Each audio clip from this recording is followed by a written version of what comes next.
welcome. First and foremost, welcome to CWS and the Men's College World Series here in Omaha. This is the State of Baseball press conference. We're welcome to be joined by newly named Vice President of Championships, Anthony Holman, Chair of the Division I Men's Baseball, the Baseball Committee, the Athletic Director of Coastal Carolina, Matt Hogue. We also have Craig Kylitz of the American Baseball Coaches Association, and we have Jack Deasing Jr. From the local CWS. We're going to get an opening statement from each individual, and I'm going to start with Anthony Holman. Thanks, JD, and appreciate you all being here. I didn't think this would be this well attended, and I'm pretty casually dressed, so don't tell my boss, but it's pretty hot out there. We're excited to be back here in Omaha for the College World Series. Just a couple of highlights that it's a state of baseball, right? So we'll talk a little bit about that. I just wanted to highlight how successful the season has been and the coverage, not only during our regionals and super regionals where we've seen increased attendance and viewership across the board, but also during the regular season.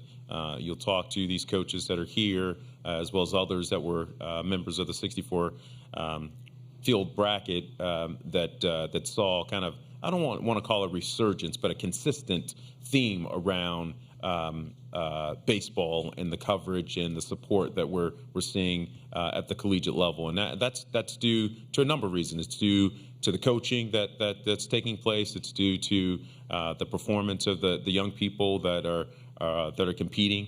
They're just so doggone good right now in terms of their athletic ability, their strength, their speed, their power, all those things, and the games are just so great to watch and so competitive. And I think one of the concerns I had when I did assume this position a few years ago was were we losing kind of the next generation of fans, because baseball can be kind of a long, drawn-out game. And I think some of the rule adjustments that we've seen have helped with pace of play.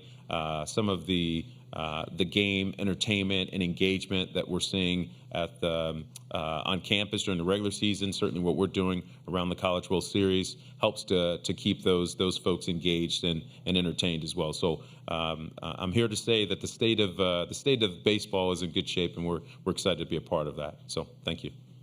Thank you, Anthony. Matt?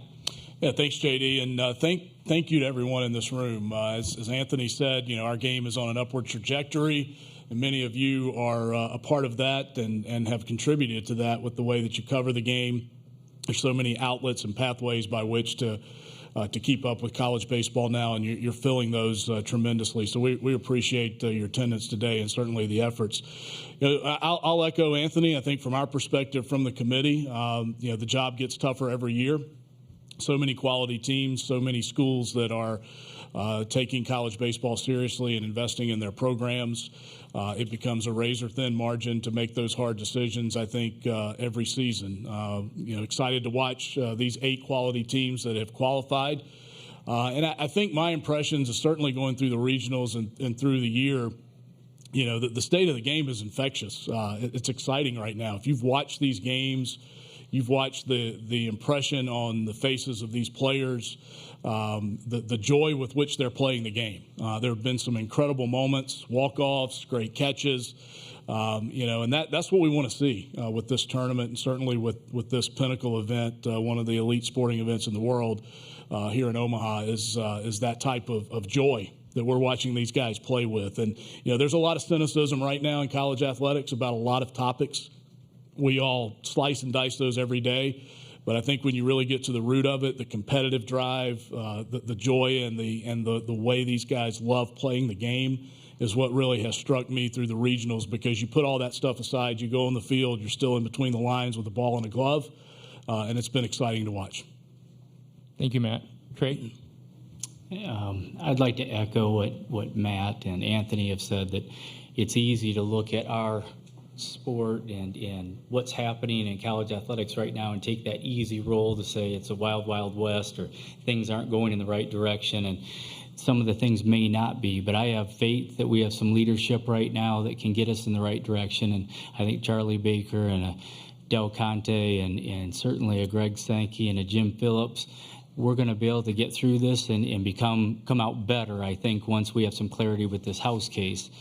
But the one thing I would like to just really reiterate is college baseball, in my opinion, has never been better with the attendance and certainly the TV viewership. But the play on the field is just absolutely incredible, and we'll see that again this week as we've seen in the regionals and super regionals. But we're going to take that next step, and we'll see how this plays out legislatively. If it's more scholarships, if we have different avenues, more fall games, or so forth. But I think we're in a good position to take that next step and see what baseball can really become in college, as great as it is right now. So I'm excited about this week to showcase what baseball is all about. Thank you, Craig. So, Deasing? thank you very much, JD.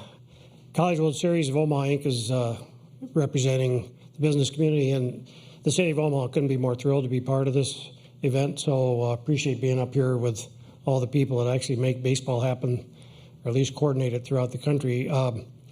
I'm president, chairman of the board of College World Series of Omaha Inc., and joining me today is my daughter Lisa, who is on the board and on the executive committee and has been on the board for 10 years. We at College World Series of Omaha Inc., for a matter of information for everybody, we're a single-purpose local organizing committee, nonprofit organization consisting of 23 board members and 4.5 staff members.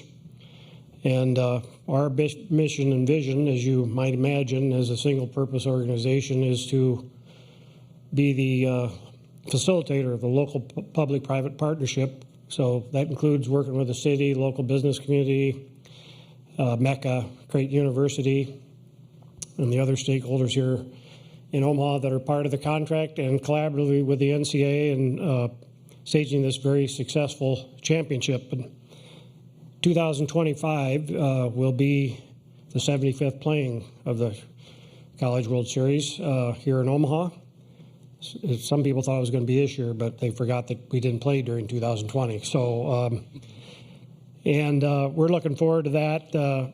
As I think you all know, it's been played on 2 fields since it's been here. We played at Rosenblatt for 60 years, and that's certainly stood the test of time and provided a great foundation for where we are today, which is in this state-of-the-art facility. And I'd just like to say that Omaha's relationship with college baseball and the NCAA and working together, the success we had at putting on a successful College World Series and also building the stadium was the genesis of being able to sit down together and work out a very successful 25-year agreement with the NCAA to host this championship through 2036. So we've still got a few years to go. The first 10, 11, 12 years have been pretty good here, so we look forward to moving that forward. The plan is to have we'll call it a diamond celebration, because 75 is the diamond anniversary during this next year, and there'll be more coming out of that after we finish this year's College World Series, because we've got to get through this first, talking about the events and that we're going to use to celebrate what's going to happen leading up to the 75th. And the final thing I'd just like to say is we love the College World Series.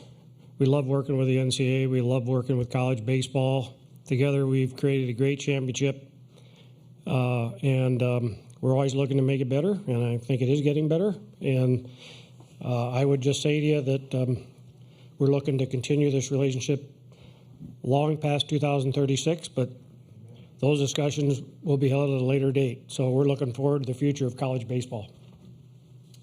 Jack, thank you very much. Now we'll open questions. If you please raise your hand. We're going to go here first. Your name and affiliation, please. Bo Carter with College Sports Weekly and also with the NCBWA. For Mr. Holman, talk a little bit about the addition of Greg Seitz, who's really been a veteran, worked many NCAA events, how he will help the committee next year.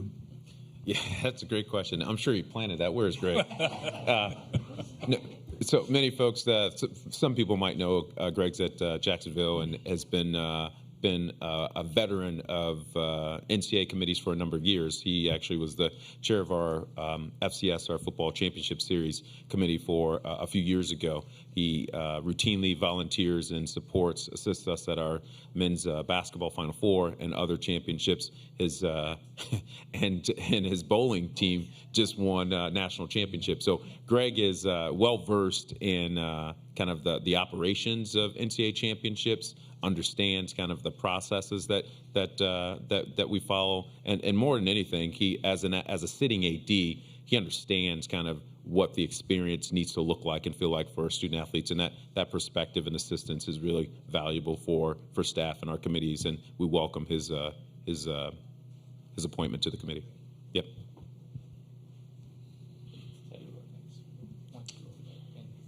Noah Darling, College Baseball Central. Anthony, there's been a lot of discussion and almost controversy this year and the last few years about when you host a regional and then you have to be an away team on your home field. Are there future discussions regarding maybe modifying that rule or discussing it? Yeah, your timing is great. We got to start. I think we got some spies in here because we were talking about this last night at dinner. Jay, our committee vice chair, who is on our committee, we talked about that last night, and I'm sure it'll be a part of the committee's discussion going forward. One of the things that I would share that's important to remember, and while our top 16 teams are typically afforded the opportunity to host, we have to draw a distinction between seeding and hosting, right? Because you play the season for the seed and you earn that.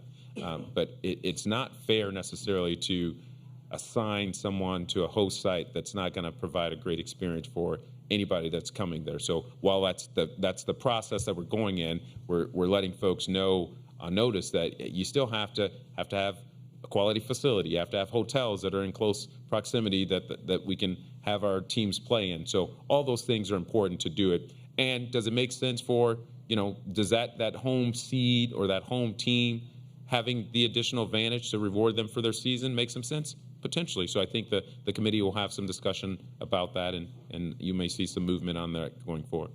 Okay, we're going to go 1, 2, 3, 4. Welcome everybody back home to Omaha here. Glad to see everybody here, and we'll have a great time at all the competition. So this question would be for Anthony, Matt, and Craig. Matt, you had mentioned how difficult it is for the committee to seed and select 64 deserving teams with those razor-thin projections on some that didn't quite get in. And Craig had mentioned about that the game is growing and is becoming more popular. So my thought would be, and maybe some other people might share this and maybe for discussions, would there be a situation before the end of the decade where we would have an expansion of 64 to maybe 72, and the idea would be to create something like a mini Dayton does in basketball, where maybe there would be, let's say, 4 potential 3 seeds and 4 potential 4 seeds playing in order to get seeded into the tournament. Because some of these teams that are maybe on the bubble or quite knocking at the door maybe don't have the competitiveness as some of the big conferences, and with more teams coming to the big conferences, how deep will the committee go a year from now, and what's going to happen? So that's just a vision, a thought, is our discussion, and might that happen? Thank you. Yeah, I think maybe they were listening in last night, Anthony. Howard, how many World Series have you covered now? Well, broadcasting and covering over 25, 30. Yeah, congratulations. I know this has been a passion for yours for many years. That's a topic that's right up there at the top of the list. I think we realize with the depth of teams now, the parity, the intersectional play that continues to increase each year. We had teams in this regional that went out early in the season and didn't play at home for 15, 20 games so that they could play the competition they felt they needed to strengthen their overall profile. And we are going to definitely look at that further as a committee. You don't want to just put a number out there that is ironclad. I think at this point there are some issues you've got to look at, the math of it.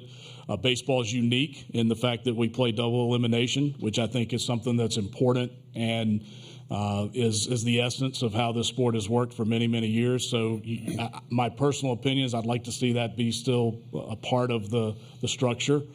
But yes, I think that's something that we hear a lot and is a topic that is being discussed significantly. What the format is, we're going to have to take some time to really look at that. But it is evolving, and I think we see every year there are deserving teams that could definitely make a run through the regional. Teddy Cahill, Baseball America. I guess either Craig or Anthony. This year, every year, of course, there's hot tensions in the NCAA tournament. That's happened again this year. Where do you feel like the state of umpire-coach-player relationships are, and what steps do you feel like still need to be taken to improve those kinds of relationships and on-field communication and all the rest of that? I'll let Craig start. I've been talking a lot. You know, that's a tough question, and there's no easy answer for that. We do have our coaches umpires relationship committee, and we meet at the convention every year and talk through issues, how you communicate to one another, and it works both ways. You know, some of the things coaches say to the umpires should never be said, and probably not as much vice versa, but to understand where they're coming from. You know, the heat of competition, there's always going to be something like that, but you hate to see that, and I think you're probably referring to the Clemson game and how that went down. I don't know if there's an easy answer for that. I really don't have an answer for it, but we look at it every year and talk about how we treat one another, how we talk to one another, but when it's between players, I think it just happens occasionally, unfortunately. I've got a comment to it. The number of officials, and I'm calling officials because I'm not talking, I know this is about baseball, but across the board, we are seeing drastic decreases in individuals that want to take up officiating as an avocation. The drastic differences from 20 years ago. The numbers are crisis level, candidly. And the number one reason we hear from officials that are leaving the game is because of treatment. Not just from coaches, but from fans and parents, and this is from youth on up. So this is our platform, so I'm going to say it. We got great coaches here, and their livelihoods depend on that. Heat of the battle, all those things are important. But one of the things that we are teaching and training as a part of officiating across all sports is conflict resolution, right? It's not just balls and strikes. It's not just the rules. It's about how do you interact? How do you talk to other people? I challenge my coaches and administrators and others to do the same thing. No one's perfect. No one's great. But the discourse has to get better. It's got to get better from both sides. And we should challenge and push all of our stakeholders to do that.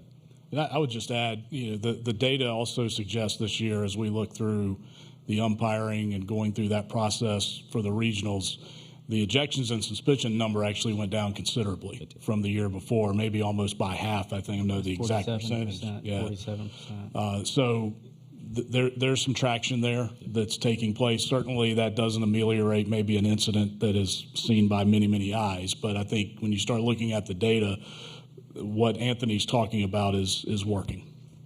And the instant replay has helped out with that as well, knowing that they're going to get it right. So.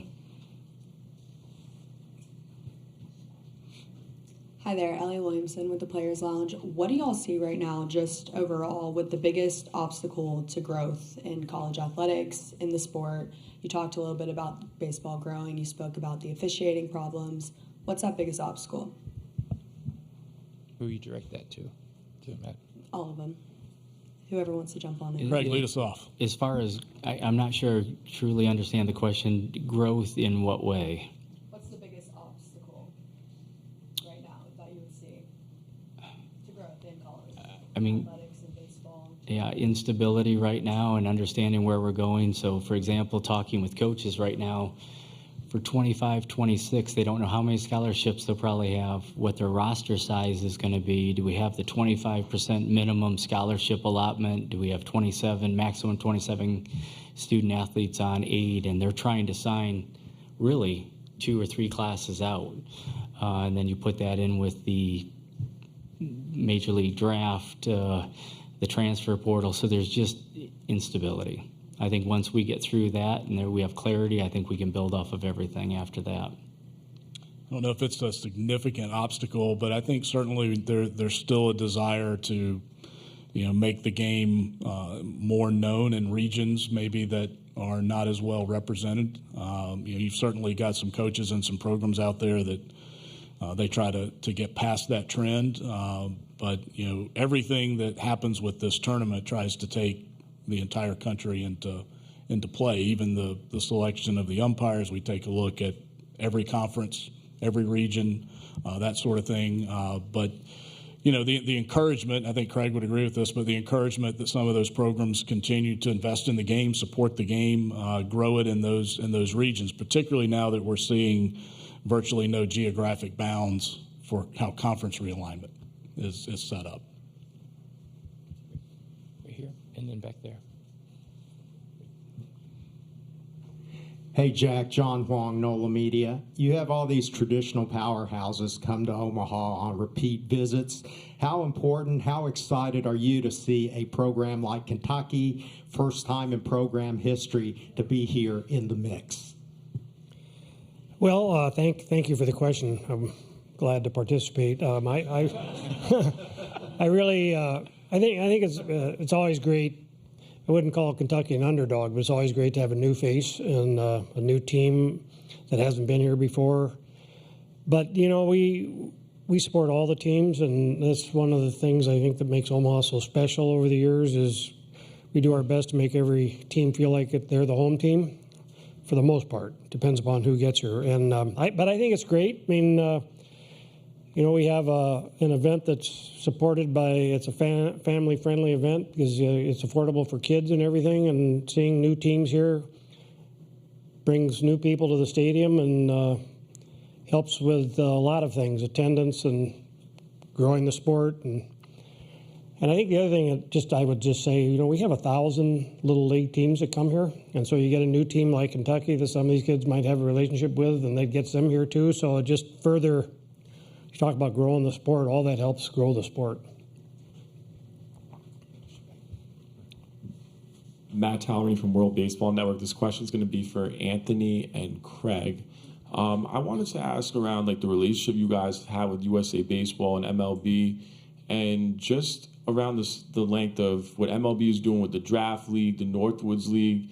How do you just see those leagues in the summer be such a push for the development of guys coming into the fall, for all the respectable programs at the Power Fours come next year, mid-majors also, and USA Baseball building a lot of angles with having a friendship series between, top countries like Chinese Taipei and Japan down in Cary. What does that mean just to, see that and, have the top players play on the CNT USA team?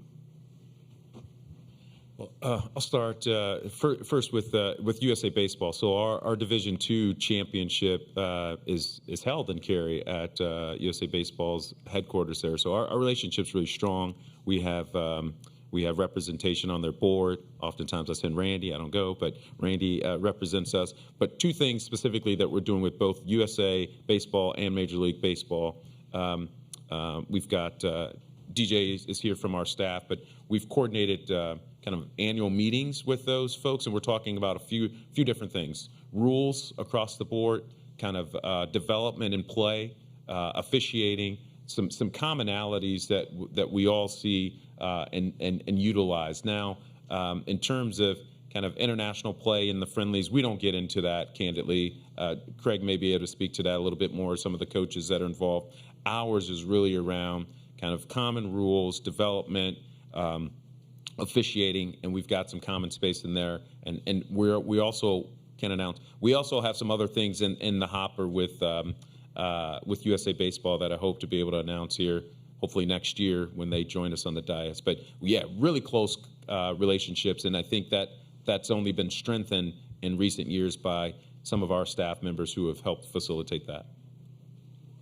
Our relationship with the ABCA and our coaches really revolve closely with Major League Baseball, and as we've had more success putting guys in the major leagues faster, staying longer, making more money over their careers, I think that the relationship continues to get stronger. The reduction of the draft from 40 to 20, and then the 1 year when it went down to 5 during COVID, has really helped push more kids into college baseball. And then over the last couple of years, between Skeens, Langford from Florida, Neto from Campbell going right up to the major leagues with just a couple days in the minor leagues was just really, I think, a great testament to the level of baseball that we have in college and then the level of development with our coaches. We run our national convention every year around the country. We're in a different city each year, but we have 528 pro coaches that are part of our association that come to our convention yearly. And so that says a lot about what they think about our techniques, our clinics, our development of our coaches. And so I think we keep getting closer and closer as our coaches go from college to pros and pros back to college. So we keep getting closer. And I think, myself and Rob Manfred and certainly USA Baseball, we're all in this together to grow the sport around the world and certainly in our country. So we feel really good about our relationships with both. One quick last question right here. Hi, Travis Brown with the Bryan College Station Eagle. For Anthony, Matt, or Craig, with the House settlement, the framework that's come out so far, I know there's still a lot of questions to be asked. How confident are you that the tournament can remain how it is under the new framework as it's been proposed? And then for Craig, is there a consensus among coaches about what they prefer for a salary, or a player cap, roster cap? Start with you. Well, there's certainly a consensus on that. They'd like more. That 40 has been great for developing student athletes, giving students an opportunity to compete for their dream. Certainly, the transfer portals changed that to build stability. There's so many factors with that. But our coaches would like 40, but they understand if that scholarship limit is determined by whatever that roster size is, they know there's pinches on campus. As that comes forward and we're going to have revenue sharing, that there's going to be money taken out, we got to give on that. So our coaches are team players and understand it. But we do need to have a roster size that's conducive for great baseball, but also safety factors. You can't have 25, 30 kids on a team knowing that you have 3, 4, 5, 6 injuries at any one time, and it could be in your pitching staff, and all of a sudden you can't fill a rotation. So those are some things we'll have to work out, and I feel confident that we'll be able to state our case on what that number is. So, for example, most of the teams are playing between 28 and 32, but to get to that 28 and 32, you almost need 40 as you work backwards with injuries and, there's academic issues or problems at home to try to figure out what that number is to put together a legitimate baseball team. So we'll work closely with our athletic directors to make sure that we have something that works for both sides. Yeah, I think it's still evolving. It will be interesting to see. And great question, by the way, how it all sorts out. But ultimately, I think it's going to have a positive effect on the game. Those who are fully involved in college baseball, I wouldn't expect are going to stop being fully involved. It's just maybe the parameters change as to what that means. But if you think about it, it's going to increase potentially the amount of financial aid that is going to be available if we do see a system that is ratified such as that. So that's more opportunities. For college baseball, as we all know, has been plagued by that 11.7 number. We've heard about that for so many years. And that creates a very tricky puzzle for athletes, for families, for the institution, and how do they make all of it work. So I think we'll see a positive outcome from that standpoint. Anytime you have this type of change, there could be some mixed bag with that. We certainly hope that those that have programs and are invested in their programs will continue to do that, but I think they will. I think, as Craig says, the mosaic's going to change maybe within that institution or that campus, but as we're seeing today and with this event, this sport is right up there at the top of interest and commitment for institutions, as high as any sport out there. Gentlemen, thank you very much. Due to time constraints, we need to get Kentucky in here. So thank you very much for your guys' time. And if you do have any interviews, you can talk to Jeff Williams or John from ABCA or to talk to somebody else later while they're here. Great to see you. I'm glad things are going.